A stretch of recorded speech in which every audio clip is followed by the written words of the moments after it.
লাগাতার জল ছাড়া এবং নতুন করে নিম্নচাপের পূর্বাভাসের প্রেক্ষিতে গতকাল জরুরি বৈঠক করেছেন রাজ্যের মুখ্য সচিব মনোজ পান্ত। নবান্নে উচ্চ পর্যায়ের বৈঠক বসে।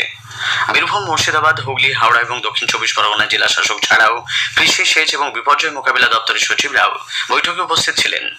ডিবিসি ছাড়া জলে ইতিমধ্যে একাধিক জেলার নিচু এলাকা প্লাবিত। সেই সঙ্গে 23 বা 24 জুলাই থেকে ফের নিম্নচাপ সৃষ্টি হতে পারে বলে সতর্ক করেছে আবহাওয়া দপ্তর। এই পরিস্থিতিতে কিভাবে দ্রুত ও সমন্বিত ব্যবস্থা নেওয়া যাবে তা নিয়ে বৈঠকে আলোচনা হয়। জানা গেছে, গতকাল পাঞ্চেত থেকে প্রায় 30,000 কিউসেক এবং মাইথন থেকে 35,000 কিউসেক জল ছাড়া হয়েছে। আগামী দিনে আরো জল ছাড়া হতে পারে বলে আশঙ্কা। ফলে নদী তীরবর্তী অঞ্চলে জল ঢোকার সম্ভাবনা প্রবল। এই পরিস্থিতিতে সংশ্লিষ্ট জেলা প্রশাসনগুলিকে কি প্রস্তুতি নিতে হবে, কোথায় কি ধরনের সতর্কতা জরুরি, বৈঠকে তার স্পষ্ট দিক নির্দেশ দেওয়া হয়েছে বলে প্রশাসনিক সূত্রে জানা গেছে। উত্তর বঙ্গোপসাগরের উপর আবারও একটি নিম্নচাপ অঞ্চল তৈরির সম্ভাবনা রয়েছে। এর প্রভাবে আগামী বুধবার থেকে দক্ষিণবঙ্গে বৃষ্টির পরিমাণ বৃদ্ধির সম্ভাবনা। 21 তারিখ পর্যন্ত দক্ষিণবঙ্গে বিক্ষিপ্তভাবে বৃষ্টি হতে পারে। তবে আগামী বুধবার উত্তর ও দক্ষিণ চব্বিশ পরগনা এবং পূর্ব মেদিনীপুরে ভারী বৃষ্টির হলুদ সতর্কতা জারি হয়েছে। 24 তারিখে এই জেলাগুলির পাশাপাশি হাওড়া, হুগলি, পশ্চিম মেদিনীপুর, ঝাড়গ্রাম, পুরুলিয়া, বাঁকুড়ায় ভারী বৃষ্টির পূর্বাভাস। বৃষ্টি চলবে উত্তরবঙ্গেও। এদিকে লাগাতার বৃষ্টিতে বেহাল রাস্তায় দুর্ঘটনা এবং মানুষের দুর্ভোগ এড়াতে রাজ্য সরকার উদ্যোগী হয়েছে। পূর্ত দপ্তরের তরফে জানানো হয়েছে, রাস্তা খারাপের অভিযোগ জানাতে চালু হয়েছে একটি হেল্পলাইন নম্বর। এই নম্বরটি হলো 9088822111। এই নম্বরে অভিযোগ এলেই রাস্তা দ্রুত মেরামতের নির্দেশ দেওয়া হয়েছে। বৃষ্টির কারণে রাস্তা পুরোপুরি ঠিক করা না গেলেও আপাতত ব্রিক স্টিচিং পদ্ধতিতে গর্ত বোঝানো হবে। পাশাপাশি রাস্তার অবস্থা খতিয়ে দেখতে একটি বিশেষ মনিটরিং সেল গঠন করা হয়েছে। ধর্মতলায় 21 জুলাই তৃণমূল কংগ্রেসের শহীদ সমাবেশের কারণে সাধারণ মানুষ যাতে কোনো সমস্যায় না পড়েন তা দেখতে কলকাতা পুলিশকে নির্দেশ দিয়েছে কলকাতা হাইকোর্ট। এই পরিস্থিতিতে 21 জুলাই রাজপথে যান চলাচল স্বাভাবিক রাখতে একাধিক পদক্ষেপ করছে police. Police commissioner Manoj Verma সহ পুলিশের শীর্ষ আধিকারিকরা গতকাল ধর্মতলায় সভা মঞ্চ লাগোয়া এলাকা পরিদর্শন করেছেন। সাংবাদিকদের কাছে শ্রী ভার্মা জানান, 21 জুলাই নজরদারি ও নিরাপত্তার জন্য প্রত্যেক থানাকে নির্দিষ্ট করে নির্দেশ দেওয়া হয়েছে।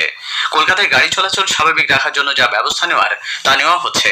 সাধারণ মানুষ সোমবার রাস্তায় বেরিয়ে কোনো সমস্যায় পড়লে পুলিশের হেল্পলাইনে ফোন করতে পারবেন। অনারেবল কোর্টে যে অর্ডার হয়েছে সেটা কমপ্লাই করব। ম্যান পাওয়ার থেকে শুরু করে নজরদারি রাখবো, এক্সট্রা ম্যান পাওয়ার দেবো। ইন স্পাইট অফ দ্যাট যদি কারো কোনো অসুবিধা হয় তো আমাদের হেল্পলাইন নাম্বার আমরা দিচ্ছি সবাইকে, নিশ্চয়ই আমরা ফার্দার হেল্প করে দেব। আমাদের 3টে নাম্বার আমরা বলতে পারি, টোল ফ্রি হেল্পলাইন নাম্বার আছে আমাদের 1073। এছাড়াও দুটো মোবাইল নাম্বার আছে 9830811111 আর একটা নাম্বার হচ্ছে 9830010000। স্কুল সার্ভিস কমিশন এসএসসিতে নিয়োগ সংক্রান্ত মামলার সুপ্রিম কোর্টের শুনানি আগামীকাল। বিচারপতি সঞ্জয় কুমারের নেতৃত্বাধীন বেঞ্চেই শুনানি হবে। চাকরিহারা শিক্ষক শিক্ষিকাদের একাংশ কলকাতা হাইকোর্টের ডিভিশন বেঞ্চের রায়ের বিরুদ্ধে শীর্ষ আদালতে দ্বারস্থ হয়েছেন। উল্লেখ্য, হাইকোর্ট চিহ্নিত অযোগ্য শিক্ষকদের পরীক্ষায় বসার ওপর নিষেধাজ্ঞা জারি করলেও বিজ্ঞপ্তিতে কোনো রকম হস্তক্ষেপ করেনি হাইকোর্ট। জোকার আইআইএম মনোবিদ তরুণীকে ধর্ষণের মামলায় এমবিএ এর দ্বিতীয় বর্ষের ছাত্র পরমানন্দ টোপোনাওয়ারের শর্তাধীন জামিন মঞ্জুর করেছে আদালত। 50,000 টাকার ব্যক্তিগত বন্ডের পাশাপাশি এই সময়ের মধ্যে কর্ণাটকের বাসিন্দা ওই যুবক পশ্চিমবঙ্গ ছেড়ে যেতে পারবেন না বলেও জানানো হয়েছে।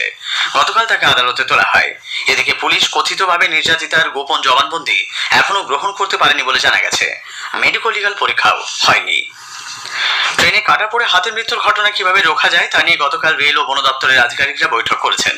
পশ্চিম মেদিনীপুরের হিজলিতে মুখ্য বনপালের দপ্তরে এই বৈঠক বসে। উভয় পক্ষের আধিকারিকরা হাতের মৃত্যুর ঘটনা কিভাবে ঠেকানো যায় তার জন্য একটি তাৎক্ষণিক এবং দীর্ঘমেয়াদী পরিকল্পনা গ্রহণের ব্যাপারে আলোচনা করেছেন। প্রধানমন্ত্রী নরেন্দ্র মোদী মাসের 27 তারিখ আকাশবাণীতে মন কি বাত অনুষ্ঠানে তার চিন্তাভাবনা দেশ বিদেশের মানুষের সঙ্গে ভাগ করে নেবেন। এটি হবে মন কি বাতের 124তম পর্ব। বেলা 11টা থেকে আকাশবাণী ও দূরদর্শনের সবকটি চ্যানেল এবং আকাশবাণী নিউজ অন এআই এর ওয়েবসাইট, মোবাইল অ্যাপ, প্রধানমন্ত্রী দপ্তর ও তথ্য সম্প্রচার মন্ত্রকের ওয়েবসাইট ও ইউটিউব চ্যানেলেও মন কি বাত সম্প্রচারিত হবে। স্থানীয় সংবাদ শেষ হলো, এরপর খবর দুপুর 12:30টায় গ্রামীণ সংবাদ।